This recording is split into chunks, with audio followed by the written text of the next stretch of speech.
Bakunzi b'urubuga rwacu Rwanda on Heart, kuri inshuro tugiye kubagezaho icyanga cy'umwandiko, umwandiko ariko ushingiye ku buhinzi.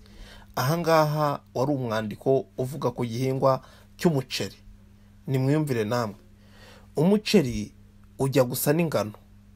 Iyo washimye ubutaka ushobora kugera ku burebure bwa metero 1.5. Umuceri ukunda kwera mu bihugu bya Aziya nko mu Bushinwa no muri Japan. Muri iki gihe utangiye no guhingwa hirya no hino muri Afurika nk'iwacu i Rwanda, mu Burundi no muri Zaire. Umuceri wera ihundo ririho impeke nyinshi, ihundo rimwe rishobora kugira impeke 150. Umuceri wadutse mu Rwanda vuba. Uwo twasangaga mu maduka mu Rwanda n'uwabaga uturutse mu mahanga. None ubu mu maduka amwe namwe uhasanga umuceri weze mu Rwanda. Abashinwa nibo batwigishije guhinga iyo mbuto. Batangiriye mu gishanga cy'umugezi wa Nyabugogo. Uwo mugezi uri bugufi y'umurwa mukuru w'u Rwanda. Umuceri ugira amoko menshi, ariko ay'ingenzi ni abiri. Hariho umuceri uhingwa mu butaka burimo amazi menshi nko mu bishanga no mu mibande, hakabaho n'uhingwa imusozi hari ifumbire ihagije kandi hatuma cyane. Bene uwo muceri aho kuba umweru uratukura. Ihingwa ryawo ritangirana n'igihe cy'imvura kuko ukunda amazi menshi.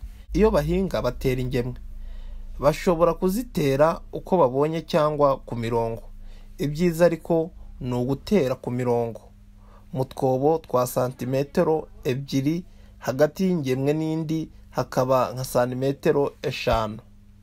Nyuma y'ibyumweru 6 umuceri utewe barawubagara bakawusukira kenshi. Igihe ugiye kwera bagomba kuwurinda inyoni kuko ziwukunda cyane. Umuceri werera amezi 5. Iyo weze barawusarura bakawuhura, impeke zawo zikava mu mahundo ariko zikiri mu bishishwa. Nyuma y'ibyo barawusekura bakawugosora. Umuceri ni igihingwa cy'ingenzi. Ni ikiribwa nk'igishyimbo, amashaza, amasaka n'ingano. Kandi uranacuruzwa, bityo ukazanira igihugu n'abawuhinga amafaranga n'ibintu byinshi bituruka ahandi. Rero ngayo nguko inkomoko y'aho umuceri waturutse, ndetse n'abanyarwanda bawuhinze ryari. Bakunzi b'urubuga rwacu Rwanda on Heart, mukomeze mudukurikire mwiyumvira ibyanga by'inyandiko itandukanye, imigani migufi, imivugo ndetse n'ibindi. Nta handi wabisanga uretse ku rubuga Rwanda on Heart.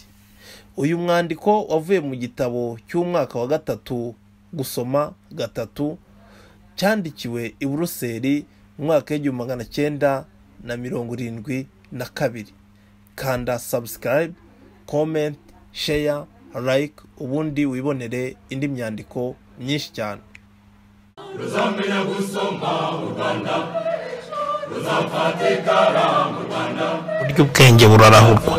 Kanda subscribe kuri channel yacu Rwanda on Heart, wisomere imyandiko yose yo mu bitabo byakunzwe. Igitabo cyo mu mwaka wa 3 mu mashuri abanza, igitabo cyo mu mwaka wa 4, igitabo cyo mu mwaka wa 5 ndetse n'igitabo cyo mu mwaka wa 6. Ni ibitabo akenshi utasanga ahandi hose, ndetse ni n'imigani ndetse n'imyandiko inogeye amaso. Kangura ubwonko bw'umwana wisomera iyi myandiko yakanyujijeho, ndetse aho ireme ry'uburezi ryari rishingiye. Ni kuri channel Rwanda on Heart. Kanda subscribe, ukande like, ukande share.